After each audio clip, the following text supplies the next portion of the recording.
Hi friends, எல்லாருக்கும் வணக்கம். இந்த வீடியோவில் நம்ம எதை பற்றி பார்க்க போகிறோம் அப்படின்னு பார்த்தீங்கன்னா, உகாண்டாவின் கொடூர ஆட்சியாளர் இடி அமீன் 5 மனைவிகள் 40 குழந்தைகள் அவரது வாழ்க்கையில் நடந்த அதிர்ச்சி தரக்கூடிய உண்மை சம்பவங்களை தான் இந்த வீடியோவில் நம்ம பார்க்க போகிறோம்.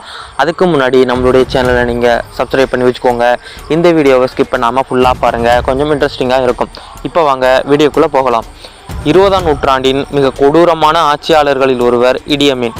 1971 முதல் 1979 வரை உகாண்டாவை ஆட்சி செய்த இவர் உகாண்டாவின் கசாப்புக்காரர் என்று அழைக்கப்பட்டார்.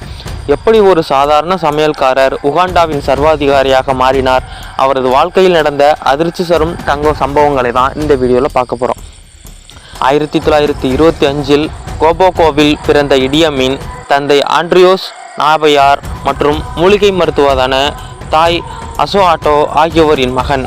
பள்ளிப்படிப்பை 4ஆம் வகுப்புடனேயே நிறுத்திய இவர் 1949 பிரிட்டிஷ் காலனித்துவ இராணுவத்தில் சமையல்காரராக சேர்ந்திருக்கார். ஆனால் அவரது உடல் நிலைமையும் போர்த்திறமையும் அவரை படிப்படியாக உயர் பதவிக்கு அனுப்பியிருக்கு.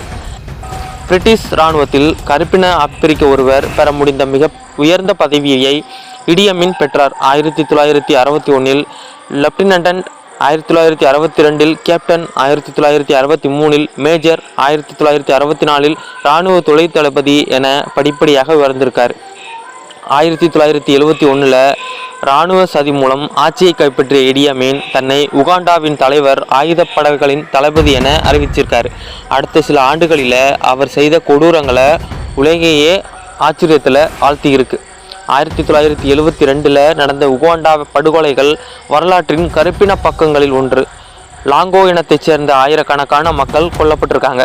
மத தலைவர்கள், ஊடகவியலாளர்கள், கலைஞர்கள், அதிகாரிகள், வழக்கறிஞர்கள், மாணவர்கள் என பல பேர் கொல்லப்பட்டிருக்காங்க. சுமார் 80,000 ஆசிய வம்சாவளியினரை நாட்டை விற்று வெளியேற்றிருக்கார். ஆசியர்களின் வணிக நிறுவனங்களை தன் ஆதரவாளர்களுக்கு வழங்கிய இடி அமீன் பிரிட்டிஷ் நிறுவனங்களை தேசியமயமாக்கியிருக்கார். ஆனால் வணிக அனுபவமும் பொருளாதார புரிதலும் இல்லாத அவரது முடிவுகள் உகாண்டாவின் பொருளாதாரத்தை சரிவுக்கு கொண்டு வந்திருக்கு. இடி அமீன் தனிப்பட்ட வாழ்க்கையும் சர்ச்சையிலேயே இருந்திருக்கு. மல்யமு கே நோரோ மதினா சாரா என 5 மனைவிகளை மணந்திருக்காரு. முதல் 3 மனைவிகளை விவாகரத்து செஞ்சிருக்காரு. அவருக்கு 40க்கும் மேற்பட்ட குழந்தைகள் இருந்ததாகவும் கூறப்பட்டு வருது. 1978 அவரது கொடூர ஆட்சிக்கு எதிராக மக்கள் கிளர்ச்சி வெடிச்சிருக்கு. 1979 தன்சானியா படைகளின் தாக்குதலால் ஆட்சி கவிழ்ந்திருக்கு. முதலில் லிபியாவிற்கும் பின்னர் சவுதி அரேபியாவிற்கும் தப்பி ஓடிருக்காரு இடி அமீன். 2003 ஆகஸ்ட் 16 ஜெட்டாவில் உயிரிழந்திருக்காரு.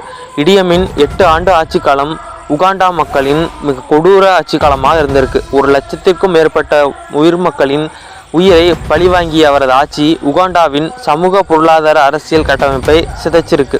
இன்றும் கூட உகாண்டா மக்கள் அந்த காலகட்டத்தை பேரதிர்ச்சியுடன் நினைவு கொண்டிருக்காங்க. உகாண்டாவின் சர்வாதிகாரி இடி அமீன் தன் ஆட்சி காலத்தில் பல வினோதமான முடிவுகளை எடுத்திருக்கார். ஒரு முறை தன்னை பிரிட்டிஷ் பேரரசின் வெற்றியாளர் என்று அறிவிச்சிருக்காரு. மேலும் ஸ்காட்லாந்தின் மன்னன் அப்படின்னும் அவரை தன்னைத்தானே சொல்லியிருக்கிறார். பிரிட்டனின் ராணி எலிசபெத்தை சந்திக்க வேண்டும் என்று கோரிக்கை வைத்த இடி அமீன் அது நிராகரிக்கப்பட்ட போது கடும் கோபம் கொண்டிருக்கார். இதனால பிரிட்டன் உறவு மோசமடைந்திருக்கு. மேலும் இஸ்ரேல் நாட்டை ஹிட்லரின் செயல்களை நியாயப்படுத்துவதாக கூறி அந்த நாட்டுடனான உறவையும் அவர் துண்டிச்சிருக்காரு. 1976 நடந்த ஏர் பிரான்ஸ் விமான கடத்தல் சம்பவம் உலக அரங்கில் பெரும் பரபரப்பை ஏற்படுத்தியிருக்கு. இடி அமீன் ஆதரவுடன் பாலஸ்தீன தீவிரவாதிகள் விமானத்தை கடத்தி எண்டப்போ விமான நிலையத்தில் தரையிறக்கியிருக்காங்க. இதில் 248 பயணிகள் பிணை கைதிகளாகவும் பிடிச்சு வச்சிருக்காங்க. இந்த சம்பவத்தில் இஸ்ரேல் நாடு தனது சிறப்பு படையினரை அனுப்பி மிக துணிச்சலான நடவடிக்கை மேற்கொண்டிருக்கு. இதில் 102 பிணை கைதிகள் மீட்கப்பட்டிருக்காங்க. இந்த சம்பவம் இடி அமீனின் சர்வதேச படத்தை மேலும் கெடுத்திருக்குது. இடி அமீன் சில புகழ்பெற்ற மேற்கோள் என்னென்ன அப்படின்னா, நான் உகாண்டாவை ஆள உகந்தவன், ஏனெனில் நான் ஒரு சாதாரண மனிதன். நான் மனிதர்களை சாப்பிடுவதாக கூறுகிறார்கள், ஆனால் நான் மனித இறைச்சியை ருசித்ததில்லை, அது மிகவும் உப்பாக இருக்கும் அப்படின்னு கேலியாகவே சொல்லியிருக்காரு. மரணம் அப்படின்னு பார்த்தீங்கன்னா 2003 ஜூலை 19 அன்று கோமா நிலைக்கு சென்ற இடி அமீன் சவுதி அரேபியாவில் ஜெட்டா நகரில் உள்ள கிங் ஃபைசல் மருத்துவமனையில் அனுமதிக்கப்பட்டிருக்காரு. சிறுநீரக செயலிழப்பு உள்ளிட்ட உடல் உறுப்புகளின் செயலிழப்பால் ஆகஸ்ட் 16 அன்று உயிரிழந்திருக்கார். ரூவாஸ் கல்லறையில் அவரது உடல் பார்த்தீங்கன்னா அடக்கம் செய்யப்பட்டிருக்கு. இடியமீன் வாழ்க்கை நமக்கு கற்றுத்தரும் முக்கிய பாடம் என்ன அப்படின்னா, அதிகாரம் எப்படி ஒரு மனிதனை மாற்றிவிடும் என்பதுதான். சாதாரண சமையல்காரரிலிருந்து உகாண்டாவின் சர்வாதிகாரியாக மாறிய அவரது பயணம் அதிகாரத்தின் துஷ்பிரயோகம் எவ்வளவு ஆபத்தானது என்பதை உணர்த்துகிறது. உகாண்டாவின் இந்த கருப்பு அத்தியாயம் ஆப்பிரிக்க வரலாற்றில் மட்டுமல்ல, உலக வரலாற்றிலேயுமே ஒரு எச்சரிக்கை மணியாக ஒழித்து கொண்டிருக்கு. ஓகே ஃப்ரெண்ட்ஸ், இன்னைக்கு நம்ம வீடியோ பிடிச்சிருச்சுன்னா நம்மளுடைய வீடியோவை நீங்கள் சப்ஸ்கிரைப் பண்ணி வச்சுக்கோங்க. Okay friends, thank you.